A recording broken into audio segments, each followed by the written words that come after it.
So బేసికల్గా మీరు ఇండస్ట్రీలో ఉన్నప్పుడే ముదస్సర్ సార్తో కూడా వర్క్ చేస్తున్నప్పుడే ఐ థింక్ సో ఏబిసిడి కానీ అండ్ డాన్స్ బేస్డ్ ప్రభుదేవ గారు సినిమాలు చేశారు కదా, ABCD, anybody can dance and ఇంకొకటి కూడా వచ్చింది గుర్తు రావట్లేదు కరెక్ట్గా, dance based movies, street dancer. Yeah, so ఈ మూవీస్ అన్నీ జరిగాయి కదా.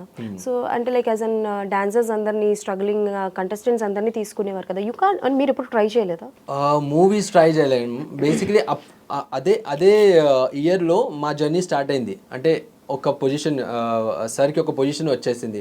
బ్యాక్ టు బ్యాక్ సాంగ్స్, పెద్ద పెద్ద మూవీస్ చేస్తున్నాం మేము. డింక చికా సాంగ్ కూడా మేమే చేసాం బేసిక్లీ. సో డింక చికా సాంగ్, సో ఆ సాంగ్ కూడా చాలా స్టోరీ ఉంది దానికి. సో ఆ సాంగ్ ఫస్ట్ ఇచ్చారు, సల్మాన్ సార్ అన్నాడు ఇది ఒక హుక్ స్టెప్ చేసి చూపించండి, ఇది బాగా అయితే మీకు సాంగ్ ఇస్తాం. సో మేము అంటే 2 days అయ్యాక షూటింగ్ ఉంది, 2 days ముందు మాకు సాంగ్ ఇచ్చి పంపించాడు. సో మార్నింగ్ లేచి మేము పార్క్లో వెళ్ళి ఆ హుక్ స్టెప్ క్రియేట్ చేసి అక్కడి నుంచి సల్మాన్ సార్ ఇంటికి వెళ్ళి సార్ ఇలా ప్రిపేర్ చేసామని ఒక 2-3 హుక్ స్టెప్ చేసి ఓ ఇది బాగుంది సాంగ్ మీరే చేయండి అలా.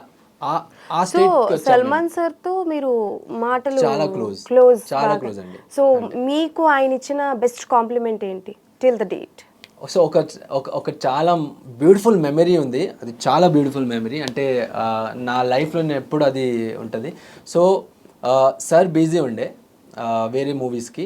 సో బిజీ ఉంటే సార్కి ఫోన్ చేశారు, ఒక కొరియోగ్రఫీ చిన్నది చేయాలి, కెన్ యూ కమ్ అంటే సార్ నేను ఆల్రెడీ షూటింగ్ చేస్తున్నాను, గోవింద్ ఫ్రీ ఉన్నాడు నేను పంపిస్తాను సార్, మీకు ఏమైనా హెల్ప్ అవుతే చూడండి అంటే ఓకే గోవింద్ పిలిచేయండి నేను. సో ఆ ట్రస్ట్ ఉండేది, ఆ ట్రస్ట్ ఉంటుంది అంతా. ఇప్పుడు కూడా చాలా క్లోజ్. నాకు కూర్చోబెట్టి అంటే ఫుడ్ అనేది అంతా చాలా కూర్చోబెట్టి ఇండియాస్ మోస్ట్ ఎలిజిబుల్ బ్యాచులర్ తో ఈయన చాలా క్లోజ్ గా ఉంటారు.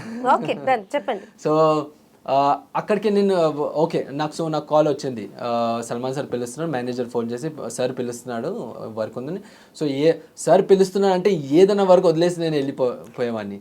సో వదిలేసాను, నేను మధ్యలో ఒక షూటో ఏదో చేస్తున్నాను వదిలేసి వెళ్ళిపోయాను, బైక్ తీసుకొని వెళ్ళిపోయాను డైరెక్ట్లీ బ్యాండ్రా గెలాక్సీ వెళ్ళిపోయి then I went inside and inside sir hello sir అని ఒక సాంగ్ ప్లే చేసి ఈ బిట్ కంపోజ్ చేయాలి మనం ఓకేనా అని నిలబడ్డాడు ఇలా.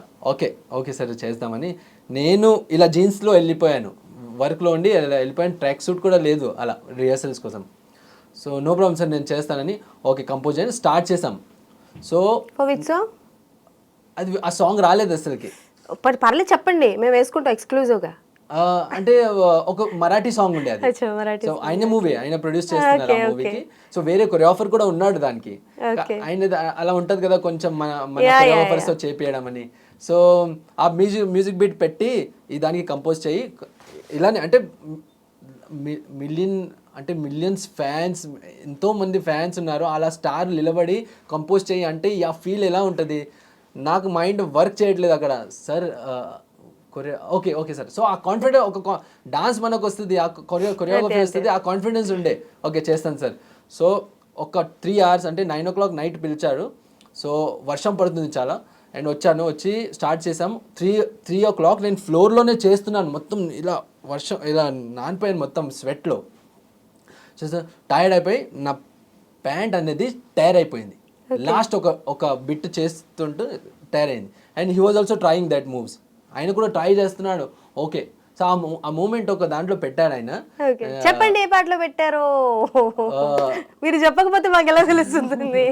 పర్లేదు, అది వేరే కొరియోగ్రాఫర్ ఉన్నాడు, చెప్పండి పర్లేదు. మరాఠీ సాంగ్ అది. ఓకే నేను ఇది ఆయన చెప్పాలనుకోండి, ఇంత స్టోరీ చెప్పాక కూడా చెప్పకపోతే ఎలా గోవింద్? సో ఒక మూమెంట్ ఇలా కిందికి వెళ్ళి పైకి రావాలి, యూకర్కి అని సాంగ్ ఉంది అందులో.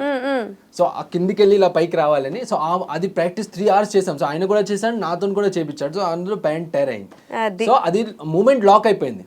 ఓకే ఇది చేద్దాం మనమని పక్కా. ఆ సాంగ్లో కాకుండా వేరే సాంగ్లో ఆ మూమెంట్ పెట్టేశారు.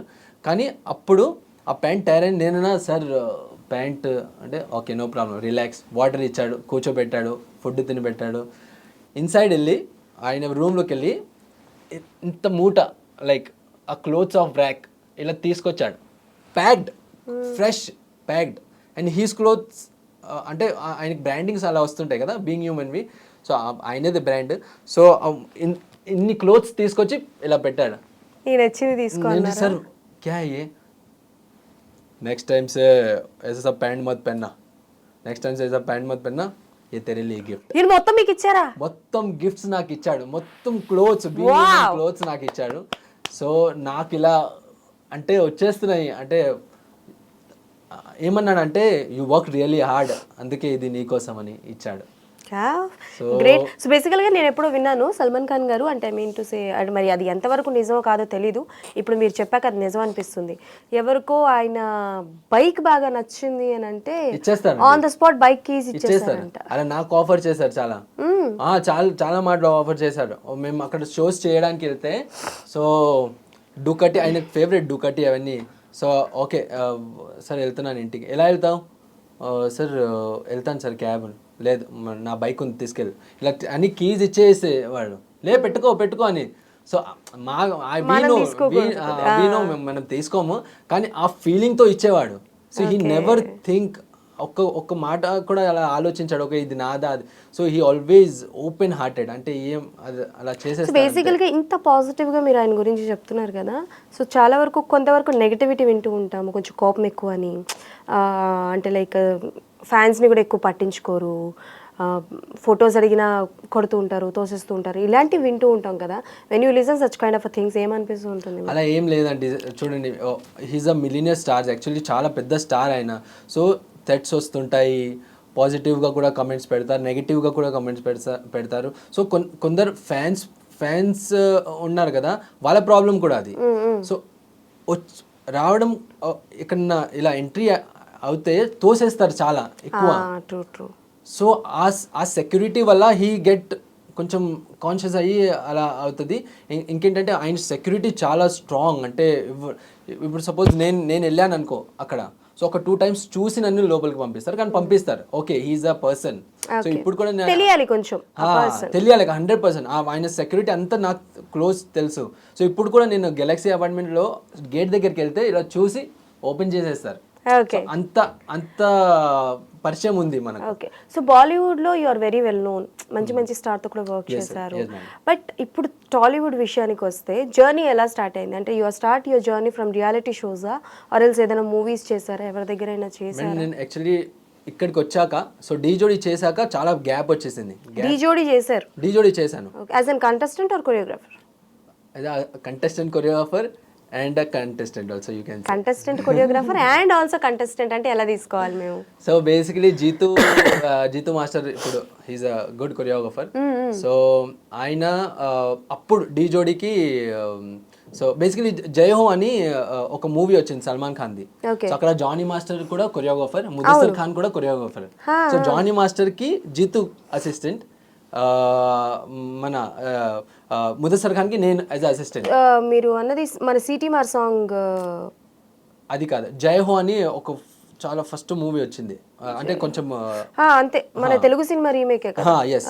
సో జై హో అప్పుడు, సో జానీ మాస్టర్ ఇక్కడ నుంచి అక్కడ వచ్చాడు. సో అప్పుడు జీతు కూడా జానీ మాస్టర్ కి కొరియోగ్రాఫర్.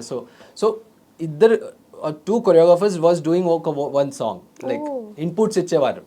సో అక్కడ నేను మాస్టర్ సార్కి అసిస్టెంట్గా, సో అక్కడ పరిచయం అయ్యాను, ఓకే తెలుగు అని పరిచయం అయ్యి, సో అక్కడ మా ఫ్రెండ్షిప్ అనేది అక్కడ క్లోజ్ అయ్యాం కొంచెం, ఒక 3-4 days 5-6 days రిహర్సల్ చేసాం టుగెదర్ ఆ మూవీకి. చేసి అక్కడ క్లోజ్ అయ్యాము. క్లోజ్ అయ్యాక and he came back to again Hyderabad and I was there only. ఫోన్లో అలా మాట్లాడే వాళ్ళం మేము. సో అప్పుడు జితు మాస్టర్కి ఇది వచ్చింది first time as a choreographer.